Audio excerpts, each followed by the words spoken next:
নমস্কার সবাইকে, আমি পম্পি আবারও চলে এসেছি নতুন একটা রেসিপি নিয়ে। তো আজকের রাত্রে খাবো আমরা বেগুন পোড়া। আপনারা কারা কারা বেগুন পোড়া খেতে ভালোবাসেন কমেন্টে জানাবেন। তো আমি এখানে মোটা দেখে একটা বড় সাইজের একটা বেগুন নিয়ে নিয়েছি। বেগুনটা ভালো করে ধুয়ে নিয়েছি, তারপর চাকু দিয়ে কাট করে দিয়েছি যাতে বেগুনের ভিতরটাও ভালো করে পুড়ে। তারপর হাতে কাঁচা সরষের তেল নিয়ে ভালো করে বেগুনের গায়ে লাগিয়ে দিচ্ছি সরষের তেলটা। সর্ষে তেলটা লাগাই কেন ওটা আমি জানি না, কিন্তু সর্ষে তেলটা লাগিয়েই ছোটোর থেকে দেখেছি মাদেরকে পুড়তে। তারপর দিয়ে দিলাম গ্যাসের চুলায়। আমরা যখন ছোট ছিলাম এই বেগুন পোড়া আমরা উনুনে দিতাম, যেটা কাঠের উনুন ছিল আমাদের, তাতে দিয়েই বেগুন পোড়া খেতাম। আর এখন তো এখানে কাঠের উনুন নাই, তার জন্য আমি গ্যাসের চুলায় দিলাম। এদিকে ভালো করে বেগুনটাকে পুড়তে দিয়েছিলাম, কিন্তু দেখলাম হচ্ছিল না। তারপর একটা ঝাঁঝরি নিয়ে নিলাম, যেটা দিয়ে আমি লুচি টুচি ভাজি। সেই ঝাঁঝরিটার মধ্যে বেগুনটাকে রেখে ভালো করে উল্টিয়ে পাল্টিয়ে পুড়ে নিচ্ছি। আর এখানে আমি নিয়ে নিলাম কাঁচা লঙ্কা। কাঁচা লঙ্কাটার মধ্যেও তেল মাখিয়ে নিয়েছি। আর এখন সাইড দিয়ে দিব কাঁচা লঙ্কাটাকে। কাঁচা লঙ্কা, টমেটো, রসুন সব কিছুকেই একে একে পুড়িয়ে নিব। আর বেগুনটা আমার মোটামুটি পুরা হয়ে গেছে। তো বেগুনটার ফাইনাল লুক এটা হয়েছে। বেগুনটার ফাইনাল লুক পুরা সাইড দিয়ে দেখুন, চারিদিকটায় দেখিয়ে দিলাম পুরা হয়ে গেছে। এখন বেগুনটা যেটা ছাল আছে ছালটাকে ছাড়িয়ে নিব। বেগুনটা ছাল ছাড়ানোর পর এই দেখুন বেগুনটার লুক। তো এখানে বেগুনটাকে আমি ছাল ছাড়িয়ে নিয়েছি।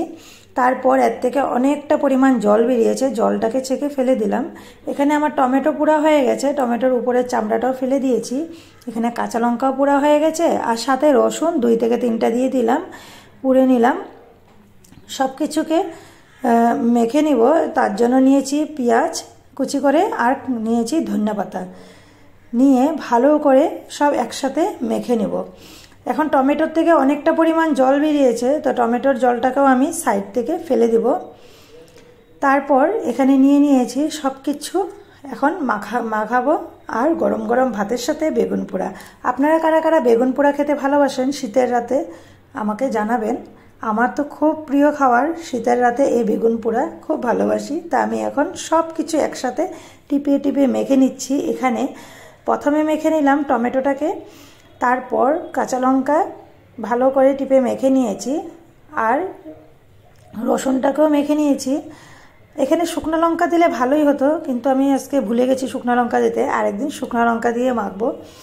তো এখানে ভালো করে সব কিছুকে একসাথে মাখিয়ে নিলাম। আর কি বলবো, এত টেস্টি হয়েছিল। আমি এখানে প্রথমে মাখিয়ে তারপর একটু নুন দিয়ে একটু কাঁচা সর্ষের তেলটা একটু বেশি পরিমাণে দিলাম। কাঁচা সর্ষের তেলটা দেওয়াতে যে ঝাঁজটা এসেছে তাতেই মানে এক থাল ভাত খাওয়া যাবে। তো আমি ভালো করে মাখিয়ে তারপর সবের প্রথমে মুখে দিয়ে দেখলাম খুবই ভালো হয়েছে। কি বলবো, এখন আমি ভয়েস দিচ্ছি কিন্তু আমার মুখ দিয়ে জল এসে যাচ্ছে। তো ফাইনালি মাখাটা শেষ, আর একদম পুরোপুরি মাখার পর এটাই লুকস। আর এখন আমি সাইড থেকে একটু মুখে দিয়ে দেখব। ইয়াম্মি, খুবই টেস্টি হয়েছিল।